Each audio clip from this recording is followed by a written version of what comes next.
আজকে আমি তোমাদেরকে ঢাকা সেন্ট্রাল ইউনিভার্সিটির ভর্তি প্রস্তুতির জন্য বাংলার খুব গোছানো এবং ডিটেইল একটা সাজেশন তোমাদেরকে দিব, যেটা ফলো করলে মোটামুটি তোমরা খুব ভালো রকমের প্রশ্ন পরীক্ষায় কমন পেয়ে যাবে। তো চলো শুরু করি। প্রথমে আমি কথা বলবো বাংলা প্রথম পত্র নিয়ে। বাংলা প্রথম পত্র নিয়ে আসলে মানুষ খুব একটা সাজেশন দেয় না, বাট আমি তোমাকে কিছু কিছু জায়গা উল্লেখ করে বলে দিব যে জায়গাগুলো থেকে বেসিক্যালি প্রশ্নটা করা হয়ে থাকে।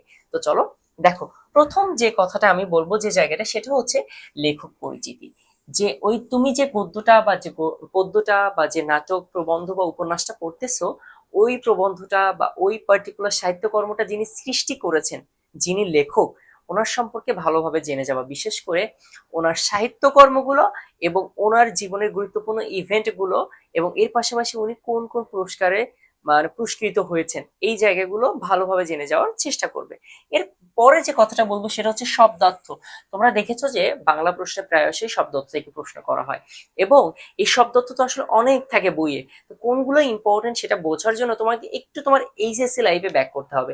এইচএসসি বোর্ড এক্সামে যে শব্দার্থগুলো চলে আসে, দেখবা মোস্ট ফ্রিকুয়েন্টলি ওইগুলাই তোমার অ্যাডমিশন টেস্টেও আসে। সো ওই পার্টিকুলার যে শব্দার্থগুলো আছে ওইগুলো ভালোভাবে পড়ার চেষ্টা করবা, মার্ক করে। এরপরে হচ্ছে উৎস। এখন এই শব্দটা দেখে হয়তো তোমরা একটু কনফিউজড হয়ে যেতে পারো যে ভাইয়া উৎস দ্বারা আসলে কি বুঝিয়েছে। এই উৎস বলতে আমি বুঝিয়েছি এই যে গদ্য, পদ্য, প্রবন্ধ, নাটক, উপন্যাস, এইগুলো কোথা থেকে সংকলন করা হয়েছে বা কোথা থেকে নেওয়া হয়েছে, অথবা এইগুলো প্রথম কোথায় প্রকাশিত হয়েছিল, এই দুইটা জিনিসের কথা আমি এটা বুঝিয়েছি। সো এই দুইটা জিনিস কিন্তু খুব ভালোভাবে জানবা, এটা থেকে দেখবে একটা প্রশ্ন থাকেই বাংলা প্রথম পত্রের। এরপরে যে বিষয়টা, সেটা হচ্ছে জ্ঞানমূলক তথ্য। জ্ঞানমূলক তথ্য বলতে আমি যেটা বুঝিয়েছি সেটা হচ্ছে, দেখো, বিভিন্ন চরিত্র সম্পর্কে অনেক ধরনের ইনফরমেশন দেওয়া থাকে, তার বয়স কত, কোথায় থাকে, বাড়ি কি, ইচ্ছা কি, এই টাইপের যেগুলো জ্ঞানমূলক থাকে এগুলো পড়বা। এর পাশাপাশি ওই এন্টায়ার গল্পে যে ইনফরমেশন বা তথ্যগুলো, ডেটাগুলো দেওয়া আছে, ওইগুলো খুব ভালোভাবে অ্যানালাইসিস করে পড়ে যাওয়া। মূল বইটা মার্ক করে পড়ার চেষ্টা করবা, এটা তোমাকে বেশি সাহায্য করবে। এরপরে হচ্ছে উক্তি। দেখবা প্রতিটা গল্পের ভিতরে বা প্রতিটা তোমার নাটক উপন্যাসে দেখবা খুব গুরুত্বপূর্ণ, খুব প্রমিনেন্ট কিছু উক্তি থাকে, তাই না? এই উক্তিগুলো কে করেছেন এবং কোন প্রেক্ষিতে করেছেন, এই দুইটা জিনিস একটু জেনে যাওয়ার চেষ্টা করবে। এরপরে যেটা, সেটা হচ্ছে মূল মনোভাব। মূল মনোভাব মানে তুমি যে গদ্য বা যে পদ্যটা পড়তেছো, ওইটা দিয়ে আসলে অথর বা লেখক কি বোঝাতে চেয়েছেন, এই জিনিসটা ভালোভাবে জেনে যাওয়ার চেষ্টা করবে। তোমাদেরকে এখানে আমি যে 6টা কথা বলেছি না, 6টা টপিক, এই 6টা টপিকের উপরে বেস করে বাংলা প্রথম পত্র থেকে প্রশ্ন করা হয়ে থাকে সকল ইউনিভার্সিটিতে, ইনক্লুডিং ডিসিইউ। চলো এরপর আমরা বাংলা দ্বিতীয় পত্র সম্পর্কে একটু জেনে নিই। দেখো, বাংলা দ্বিতীয় পত্রে আমি এই জায়গাটাকে দুইটা সেকশনে ভাগ করেছি। একটা হচ্ছে মোস্ট ইম্পর্টেন্ট, আর একটা হচ্ছে একটু লেস ইম্পর্টেন্ট। এই দুইটা জায়গায় আমি এটাকে ভাগ করেছি। তো চলো প্রথমে আমরা মোস্ট ইম্পর্টেন্ট গুলো জেনে নিই। দেখো, মোস্ট ইম্পর্টেন্ট এগুলো ট্রিপল স্টার দিয়ে রেখেছে। ট্রিপল স্টার প্রথমে কোনটা বলেছি, ধ্বনির উচ্চারণ এবং পরিবর্তন। এই উচ্চারণ এবং পরিবর্তন দুইটা জায়গায় থেকেই মোটামুটি সকল জায়গায় প্রশ্ন আসে। সো এটা তোমাকে ভালোভাবে পড়তে হবে। এরপরে যেটা আমি বলেছি, পদ প্রকরণ। এটা তো মোটামুটি মানে যতগুলো স্টার দিই না কেন, এটা শেষ হবে না, এটা থেকে প্রশ্ন আসবেই। তুমি জানো সকল ইউনিভার্সিটিতেই প্রশ্ন থাকবে পদ প্রকরণ থেকে। সো পদ প্রকরণ নতুন বইয়ের আলোকে ভালোভাবে পড়ে যাওয়ার চেষ্টা করবে, ঠিক আছে? পুরাতন বইটা ফলো করিও না। এরপরে যেটা, সেটা হচ্ছে সন্ধি। সন্ধির ক্ষেত্রে আমি বলে রাখা ভালো যে সন্ধি বেসিক্যালি বিসর্গ সন্ধি, নিপাত নিষিদ্ধ সন্ধি, এইগুলো পরীক্ষায় বেশি দিয়ে থাকে। সো সন্ধি থেকে তোমার শিওর প্রশ্ন থাকতেছে, এটা তুমি লিখে রাখো। পরীক্ষায় খাতায় যে বা প্রশ্নের যখন হাতে পাবা তখন দেখতে পাবা, তখন ভাইয়ের কথা মনে পড়বে যে ভাইয়া বলেছিল। সন্ধি থেকে একটা প্রশ্ন অবশ্যই থাকবে। এরপরে হচ্ছে কারক এবং বিভক্তি। কারক এবং বিভক্তি হচ্ছে একটা মানে সকল পরীক্ষার জন্য একটা ইউনিভার্সাল টপিক, যেটা থাকবেই। সো কারক এবং বিভক্তি তোমাকে পড়তে হবে। এবং সেম টাইপের আরো একটা টপিক হচ্ছে সমাস। সমাস থেকে 100% প্রশ্ন থাকবে। তুমি চোখ বন্ধ করে বলে দিতে পারো যে যে কোনো পরীক্ষায় সমাস থেকে একটা প্রশ্ন থাকবে, যে কোনো কম্পিটিটিভ এক্সামে। ওকে। এরপরে হচ্ছে বানান শুদ্ধিকরণ, এটা থেকে 100% প্রশ্ন থাকবে, এটা কোনো মিস নাই, এবং এটার ক্ষেত্রে একের অধিক প্রশ্ন থাকতে পারে। এরপরে যেটা বলেছি, শব্দ ভান্ডার। এখন এই জায়গাটা তোমরা একটু কনফিউজ হয়ে যেতে পারো যে ভাই শব্দ ভান্ডার দ্বারা আপনি কি বলেছেন। শব্দ ভান্ডার দ্বারা আমি বুঝেছি বাংলা ভাষায় যে শব্দগুলো আছে, সেটা হতে পারে যৌগিক শব্দ, সেটা হতে পারে মৌলিক শব্দ, সেটা হতে পারে রূঢ় শব্দ, সেটা হতে পারে যোগ রূঢ় শব্দ, এছাড়াও সেটা হতে পারে তদ্ভব শব্দ। তৎসম শব্দ, দেশি শব্দ, এছাড়াও বিদেশি শব্দ, বিভিন্ন দেশ থেকে যে শব্দগুলো বাংলা ভাষায় এসেছে, এই যে বিস্তর একটা মানে শব্দ ভান্ডার কিন্তু আমাদের আছে, তাই না? এই শব্দ ভান্ডারটা ভালোভাবে জেনে যাওয়ার চেষ্টা করবে। তোমরা জানো প্রতিবারই এই শব্দ ভান্ডার থেকে সকল জায়গায় প্রশ্ন এসে থাকে। এরপরে আমরা একটু লেস ইম্পর্টেন্ট, যেগুলো থেকে প্রশ্ন আসার সম্ভাবনা একটু কম, বাট এগুলো থেকে প্রশ্ন আসবে, যেহেতু ক্রাইটেরিয়া মিলাইতে হবে, সবগুলো জায়গা থেকে প্রশ্ন করতে হবে, এগুলো থেকেও প্রশ্ন আসবে।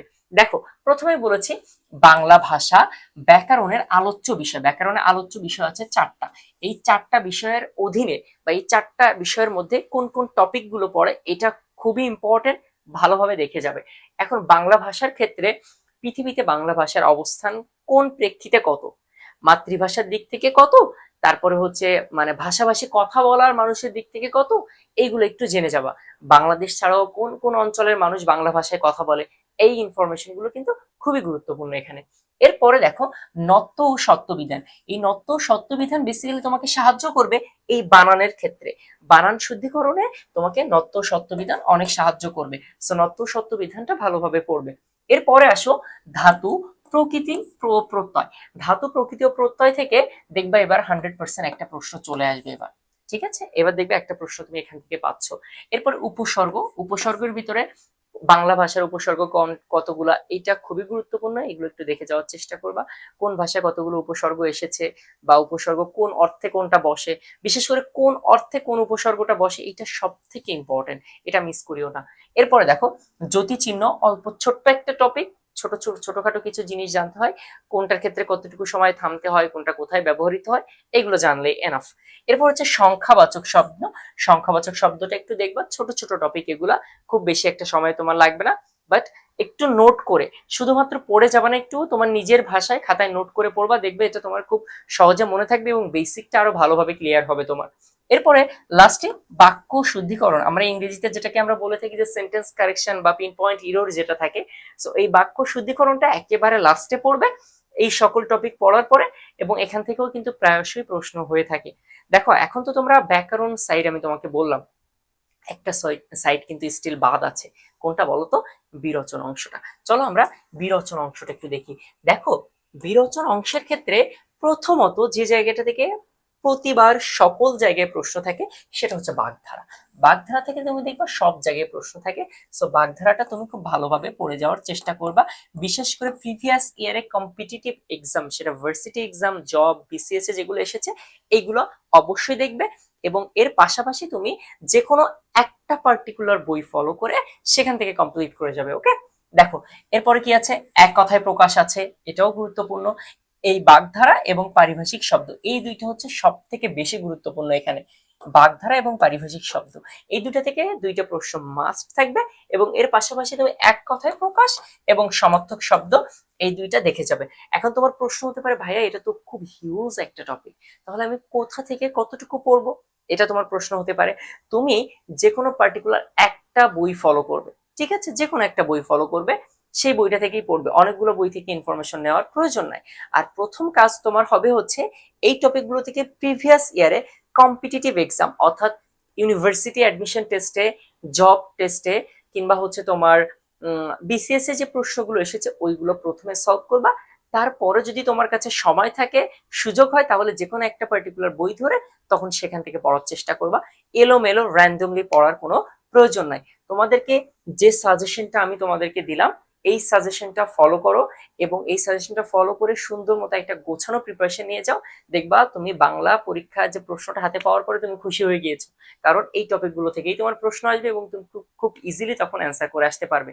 আর তোমরা যদি ঠিক এইভাবে গোছানো একটা প্রস্তুতি আমাদের সাথে নিতে চাও, তাহলে তোমরা আমাদের কোর্সে ভর্তি হওয়ার জন্য এই নিচে দেওয়া হোয়াটসঅ্যাপ নাম্বারে তোমরা যোগাযোগ করতে পারো।